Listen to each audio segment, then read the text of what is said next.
देश दुनिया की कुछ ताज़ा तरीन खबरें लेकर एक बार फिर आपके सामने हाजिर हूँ। दोस्तों, इस वीडियो के लास्ट में एक ऐसी खबर आप लोगों को बताऊंगा जो आपके बच्चों की ज़िंदगी से जुड़ी है। ध्यान से इस वीडियो को देख लेना, वरना हो सकता है कि आपके बच्चे के साथ भी ऐसा हादसा ना हो जाए। और ये हर घर की कहानी है जो मैं आप लोगों को इस वीडियो के ज़रिए बताने जा रहा हूँ। एक बहुत बड़ा हादसा हुआ है। इस हादसे से सीख लेकर देश के हर माँ बाप को आंखें खोलने की ज़रूरत है। फिलहाल इस पर डिटेल से बात करेंगे, लेकिन पहले कुछ मिडिल ईस्ट की हेडलाइंस आप लोगों को बता देते हैं। आपको मालूम ही है कि ईरान और अमेरिका के बीच मिडिल ईस्ट के अंदर क्या कुछ चल रहा है। फिलहाल जो आने वाला फ्राइडे है, इस फ्राइडे को अमेरिका और ईरान के अधिकारी तुर्की के अंदर एक बैठक करने जा रहे हैं। अमेरिका के राष्ट्रपति और ईरान के राष्ट्रपति दोनों इस बातचीत के लिए राजी हो चुके हैं। ईरान के राष्ट्रपति ने अपने सभी अधिकारियों से कहा है कि इस बैठक में बहुत अच्छे से बातचीत होनी चाहिए, सुकून के साथ बातचीत करें और पॉजिटिव रिजल्ट निकालें।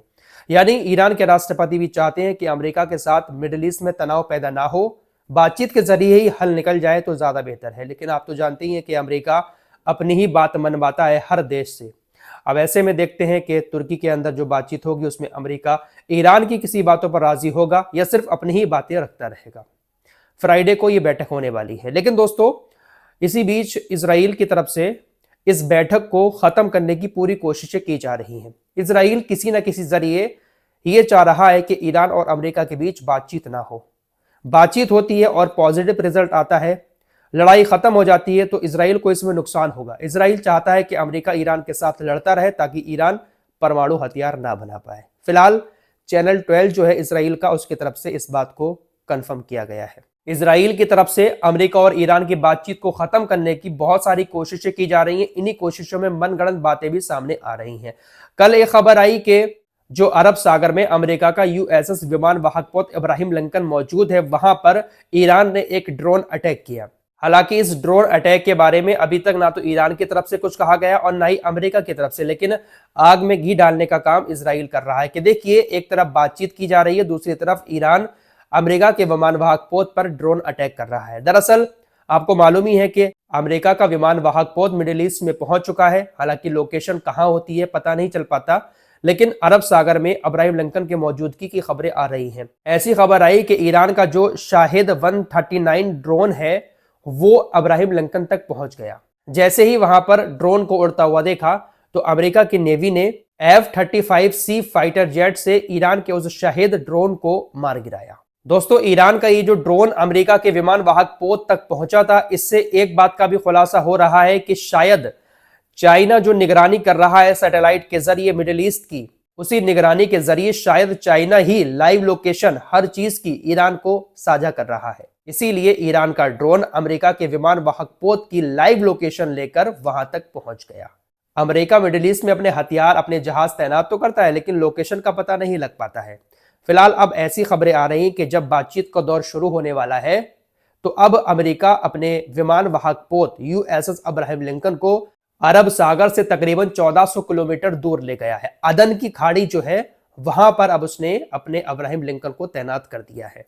अरब सागर जो है वो ईरान के थोड़ा करीब है। अदन की खाड़ी जो है, जो समुद्र के अंदर ही है, वो ईरान से तकरीबन 1400 किलोमीटर दूर है। अब खबर आ रही है कि अमेरिका उसको वापस वहां पर ले गया है। ईरानी नौसेना के हवाले से एक ऐसी खबर भी सामने आ रही है कि ईरानी नौसेना ने तकरीबन 2600 किलोमीटर पानी के अंदर मार करने वाली एक पनडुब्बी मिसाइल का अनावरण किया है। तकरीबन 2600 किलोमीटर पानी के अंदर एक गुप्त पनडुब्बी जाकर मिसाइल अटैक कर सकती है। बाकायदा तस्वीरें सामने आई हैं, लेकिन अभी तक पूरी तरह से ये खबर कंफर्म नहीं है। हालांकि ईरानी नौसेना के हवाले से ये खबर चलाई जा रही है। तो ईरान के पास मिसाइलें एक से बढ़कर एक हैं।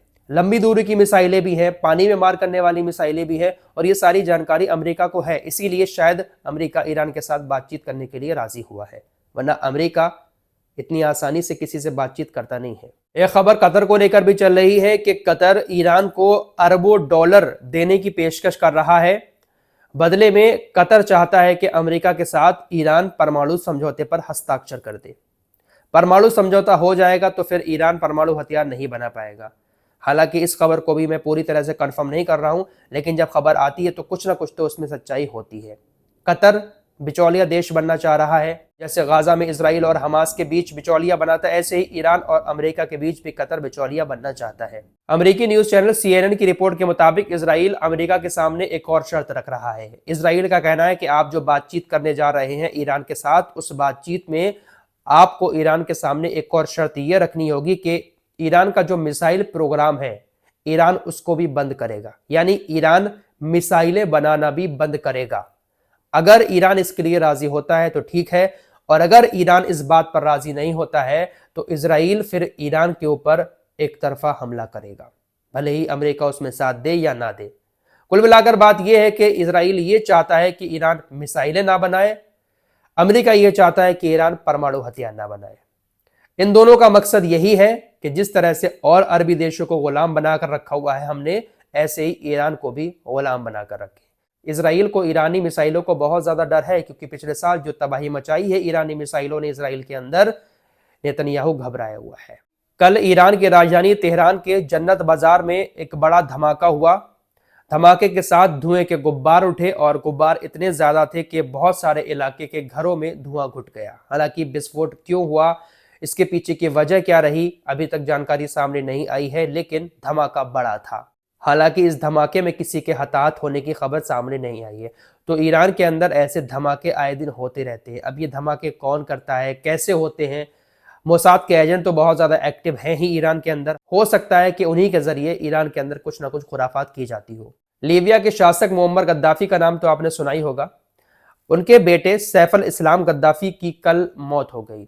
कुछ बंदूकधारियों ने उनको मार दिया। उनके करीबी लोगों की तरफ से बताया गया कि जो उनकी निगरानी में कैमरे लगे हुए थे, पहले उनको खराब किया गया, उसके बाद उनको मार दिया गया। आइए अब अपने देश की उस खबर पर बात करते हैं जिस खबर को आज हर माँ बाप को ध्यान से सुनना चाहिए। आप सभी लोग देख रहे हैं कि हर घर में आज बच्चों के हाथ में मोबाइल है। बहुत सारे बच्चे जो है वो रील्स देखने के शौकीन है, लेकिन बहुत बड़ी तादाद बच्चों की ऐसी भी है जो ऑनलाइन गेम की आदी है। पहले आपको खबर बता देता हूं, उसके बाद आप लोगों को क्या करना है वो बताऊंगा। दोस्तों, खबर गाजियाबाद से आ रही है। 3 सगी बहनों ने 9वीं मंजिल से कूदकर अपने आप को खत्म कर लिया। एक की उम्र 12 साल, एक की उम्र 14 साल और एक की उम्र 16 साल। तीनों सगी बहनें एक साथ ऊपर से नीचे छलांग लगा देती हैं। 9वीं मंजिल से छलांग लगाने के बाद अब वो इस दुनिया से जा चुकी हैं।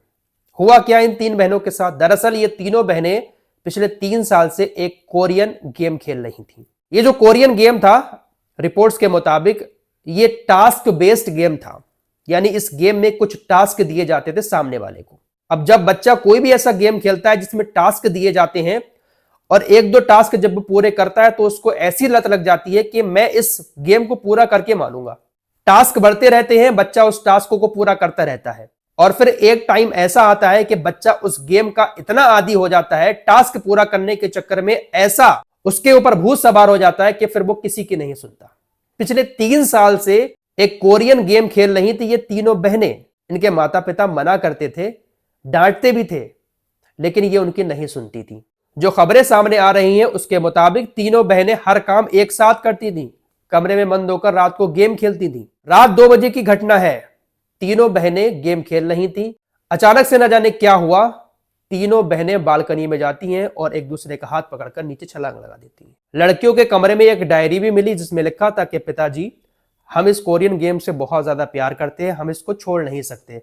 हम अपनी जिंदगी छोड़ सकते हैं लेकिन इस गेम को नहीं छोड़ सकते। इस तरह की बातें उसमें लिखी हुई थी और तीनों सगी बहनें इस दुनिया से अब जा चुकी हैं। मेरे दोस्तों, ये सिर्फ एक घर की कहानी नहीं है।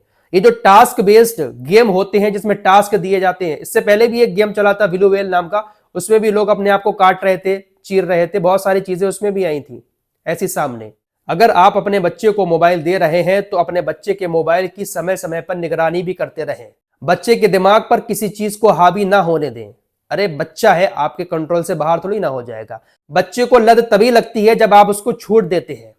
आपने उसको मोबाइल दे दिया, होश ही नहीं है, बच्चा क्या कर रहा है कोई पता नहीं है पेरेंट्स को, लेकिन वही आदत धीरे धीरे एक लत बन जाती है और जब लत बन जाती है तो बच्चा फिर ना आपकी सुनता है और ना फिर अपनी जान की परवाह करता है। आप उसको डांटेंगे, मोबाइल छीनेंगे तो वो जान देने के लिए तैयार हो जाएगा, इसलिए आपको फिर मजबूरी में मोबाइल देना पड़ता है। तो अपने बच्चे को मोबाइल दें तो हर दूसरे दिन चेक करते रहें कि बच्चा देख क्या रहा है, कर क्या रहा है। बच्चों से भी कहना चाहूंगा, प्लीज यार ऐसे गेम का भूत अपने सर पर सवार मत करो। किसी भी चीज के ऐसे आदि मत बनो जो आपको और आपके परिवार को तकलीफ में डाल दे।